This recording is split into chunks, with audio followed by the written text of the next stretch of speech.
오늘 말씀은 마가복음 14장 53절로 72절입니다. 어제 그제 말씀은 짤막짤막했는데 오늘 말씀은 굉장히 길죠. 왜냐하면 이게 문단 때문에 그런 것 같습니다.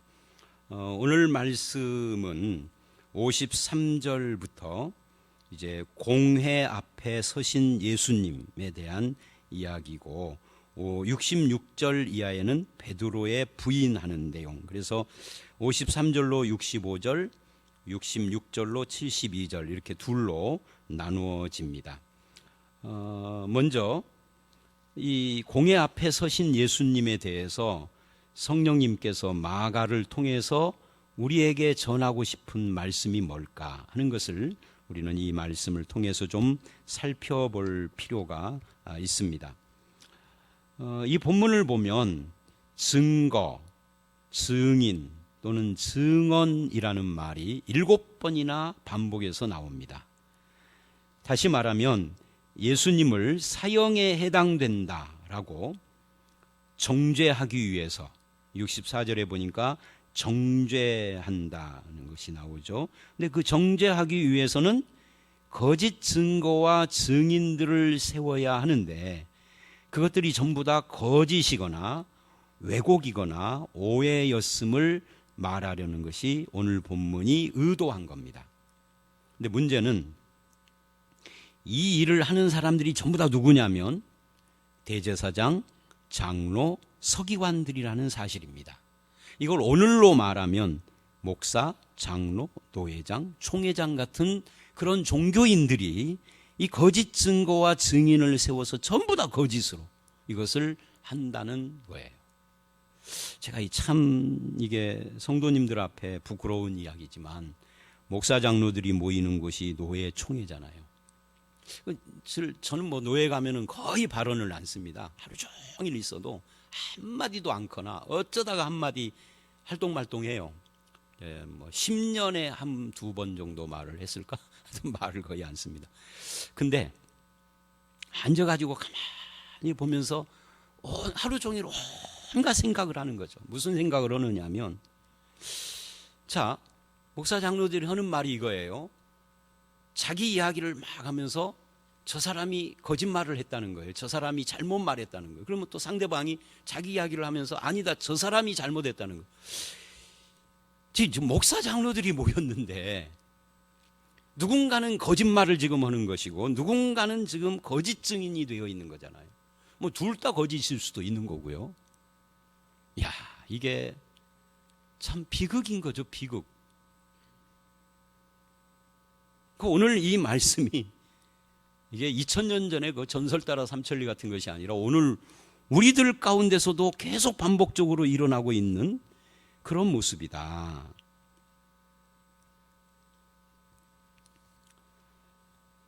이 세상에서 제일 무서운 것이 민족과 종교라는 말이 있습니다. 왜냐하면 민족의 이름이나 종교의 이름으로 행하는 것은요, 뭐든지 정당화되는 거예요. 우리 민족을 위하여 하면은요, 모든 것이. 그래서 민족주의가 휩쓸면 사회가 완전히 미쳐버리는 거죠. 그거에 반대하는 사람은 반역자가 되는, 이완용이가 되어버리는 거잖아요. 그래서 민족 앞에는요, 누구도 거기서는 다른 말을 못하는 겁니다. 종교도 똑같아요.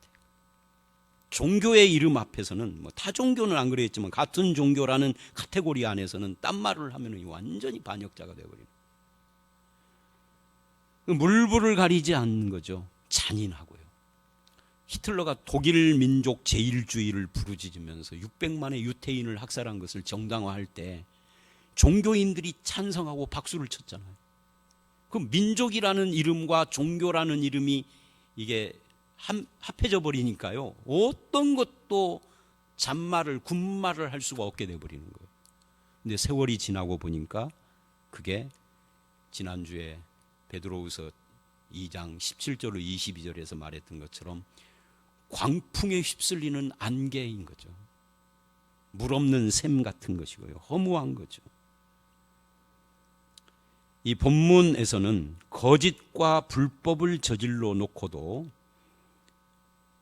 스스로 상대방을 본인이 거짓과 불법을 저질렀는데, 거짓 증인을 세우고 그랬는데 상대방을 신성모독이라 하면서 오히려 하나님의 영광을 위한 행위를 자기가 하고 있다라고 포장을 합니다. 이게 종교의 이름에 무서운 거예요. 하나님의 영광 그러면 그냥 다 통하는 거예요. 근데 하나님이 정말 영광을 받으실까? 그래서 같은 죄라고 할지라도 종교인들의 죄는 양심의 가책을 안 받습니다. 여러분, 양심의 가책을 안 받는 죄인들이 있죠. 그 사람들은요, TV에 보면은요, 절대 그 모자를 쓰거나 마스크를 쓰거나 머리를 숙이지 않아요. 누가 그러죠? 정치인, 그리고 종교인. 명백히 죄를 지었는데요, 떳떳해요. 근데 대부분 파렴치한 죄인들은요, 예외가 있기는 있지만 고개를 숙이고 마스크를 쓰고 모자를 푹 눌러 쓰고 얼굴을 안 보이려고 하는, 양심의 가책을 받는다는 거예요.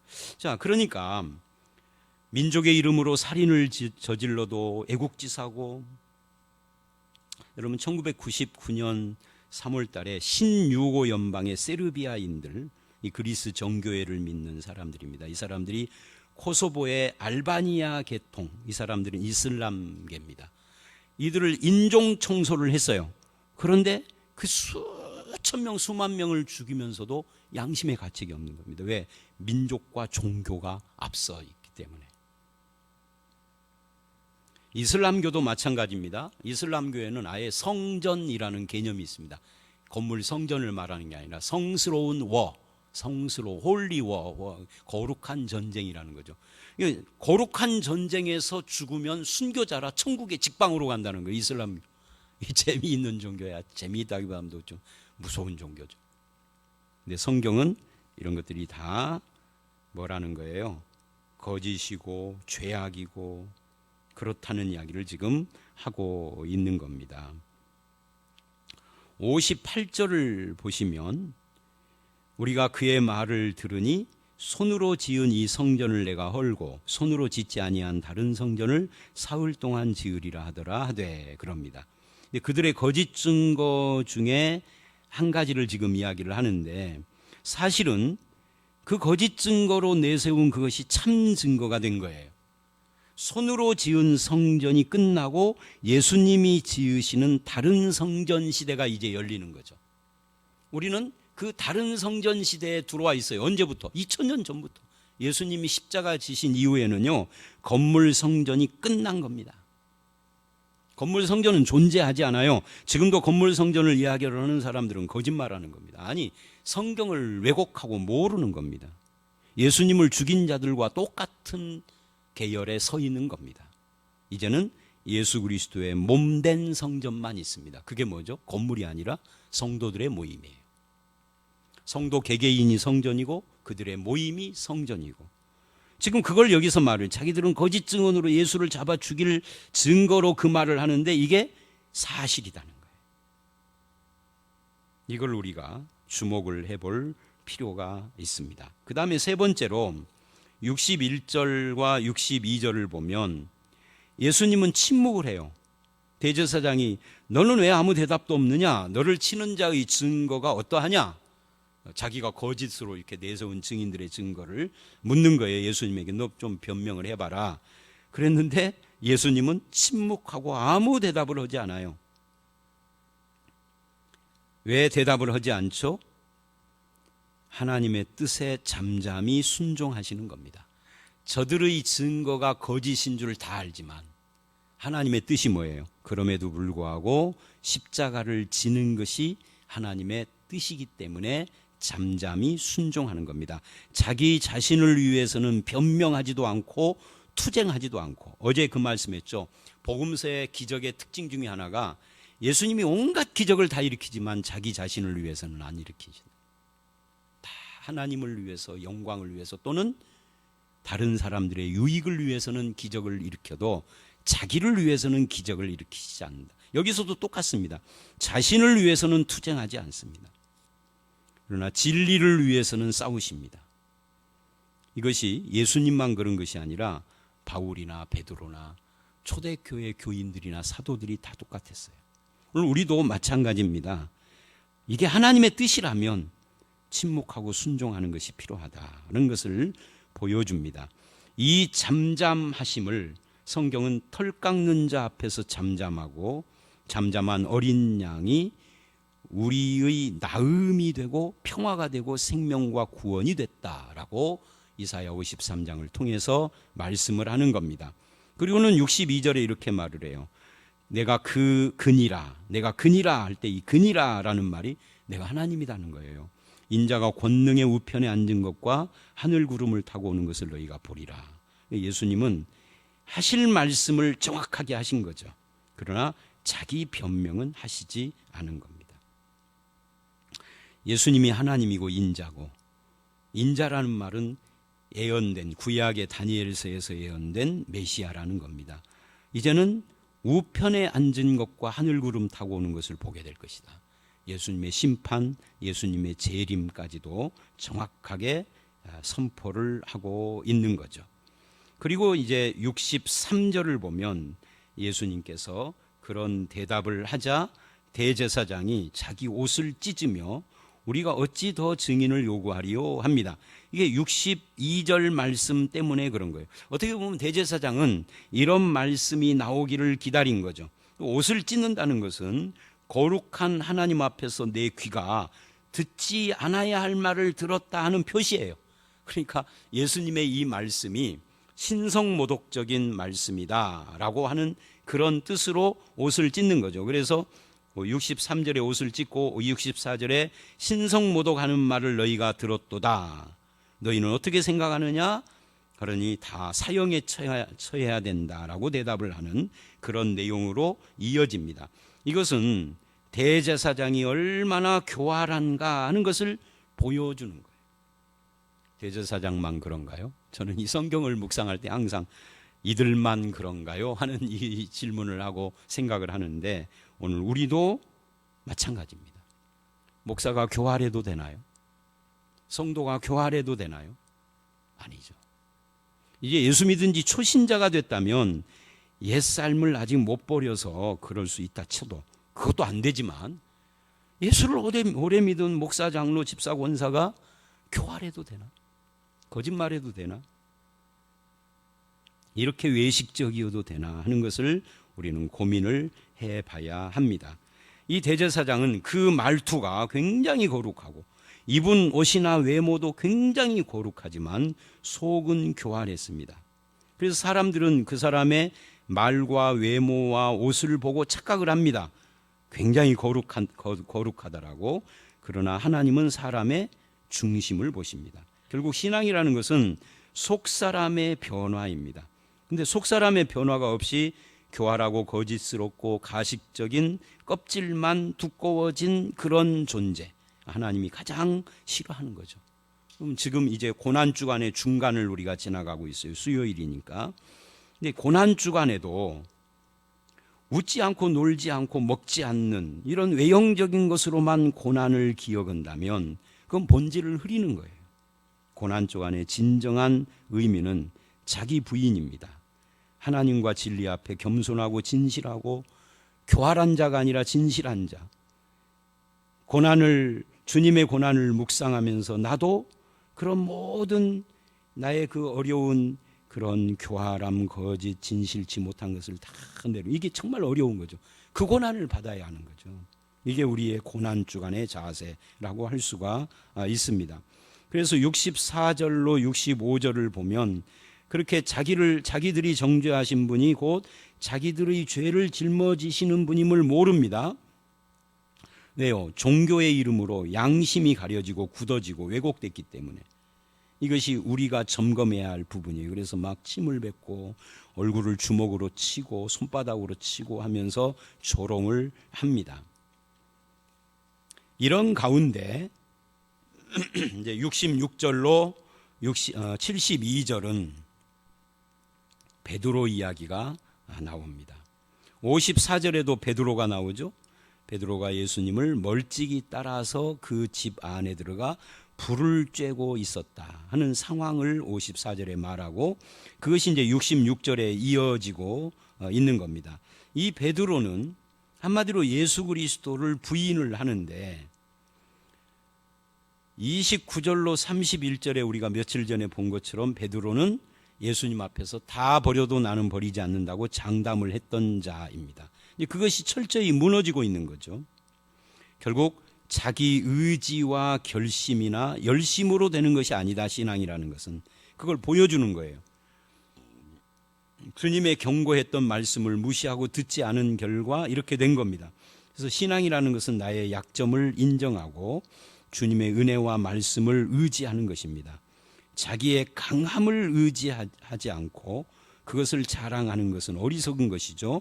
다 그걸 자기의 강함을 벗어버리고 내려놓고, 주님, 나는 부족하고 연약한 자입니다. 나를 붙잡아 주시옵소서. 이렇게 해야 하는 거예요. 근데 이 베드로의 세 번의 부인 중에서 우리가 좀 오해하기 쉬운 말씀 중에 하나가 71절입니다. 베드로가 저주하며 맹세하되 나는 너희가 말하는 이 사람을 알지 못하노라. 근데 이 저주하며 맹세했다 할 때 우리가 어떤 오해를 할 가능성이 있느냐면 예수님을 저주했다 이렇게 오해할 가능성이 있습니다. 그것이 아니고 이 말씀은 마태복음 26장 74절에도 나옵니다마는 자기가 거짓말을 한다면 저주가 나에게 임할 것이다 라고 했다는 이야기예요. 그러니까 우리나라식으로 말하면 내 말이 거짓말이라면 내 손에 장을 지져 하는 거고 비슷한 이야기죠. 그렇게까지 주님을 부인했다 그런 말이죠. 그래서 72절, 그렇게 철저히 무너져 내리고 실패한 베드로를 위해서 주님이 무엇을 준비를 했느냐 하면 닭 한 마리를 준비를 한 겁니다. 베드로가 예수께서 자기에게 하신 말씀, 곧 닭이 2번 울기 전에 네가 나를 3번 부인하리라 하신 말씀을 기억했다 하는 말은 주님이 베드로를 도와주고 계신다는 거예요. 네가 왜 나를 부인하느냐라고 정죄하거나 버리거나 심판하시는 것이 아니라 오히려 기억하게 했다. 그래서 내가 잘못했구나. 내가 장담했던 것이 이게 아니었구나. 내가 주님을 의지하고 주님께로 돌아가야 하는구나 하는 것을 깨닫게 하셨다는 거예요. 그러니까 베드로는 예수님의 이런 은혜와 도우시는 말씀의 붙드심 때문에 회복이 되는 거죠. 이게 주님이 우리에게 은혜를 주신 것이다. 이렇게 말을 할 수가 있습니다. 은혜 받은 자 베드로, 주님의 은혜를 외면하고 받지 못하는 자 가룟 유다가 이 부분에서 달라지는 겁니다. 자, 오늘 말씀 여기까지인데요. 이 공회 앞에서 인간의 거짓이 다 드러나는데 그들이 겉으로는 거룩과 신성으로 포장되어 있다 하는 것을 말하고 있는 것이고요. 이제 손으로 지은 성전은 더 이상 존재하지 않는다. 이제는 우리 안에 있는 내적 성전, 이거를 주님이 지어가신다 하는 것이 두 번째 이야기고, 그 다음에 대제사장의 그런 모습 속에서 예수님은 오히려 그들의 죄를 짊어지고 가시는 분이다 하는 것, 그리고 베드로를 도우시는 은혜와 그 말씀, 이렇게 오늘 말씀 좀 길어서 여러 가지가 나옵니다마는 이런 것들을 우리가 묵상을 해봐야 할 주제라고 생각을 합니다. 우리 함께 기도하겠습니다. 하나님, 주님의 십자가 앞에서 인간의 온갖 거짓된 것들이 드러나고 왜곡과 오해들이 드러나는 것을 봅니다. 특별히 민족의 이름이나 종교의 이름으로 저지르는 그런 죄악들이, 또는 거룩의 이름으로 저지르는 죄악들이 얼마나 무서운가를 이 본문을 통하여서 깨닫습니다. 주님, 민족이나 종교의 이름을 내세우기 전에 하나님의 뜻이 무엇인지, 하나님이 우리에게 어떤 삶을 요구하고 어떤 성품과 어떤 말과 행동을 요구하는지를 깊이 묵상하고 그 뜻 앞에 정직한 자가 되고 교활한 자가 아니라 진실한 자가 되게 하여 주시옵소서. 특별히 이제는 건물로 지은, 손으로 지은 성전 시대가 지나가고 예수 그리스도께서 구원하신 성도들로 말미암아 내 지어져가는 내적 성전, 하늘의 성전이 우리에게 있음을 압니다.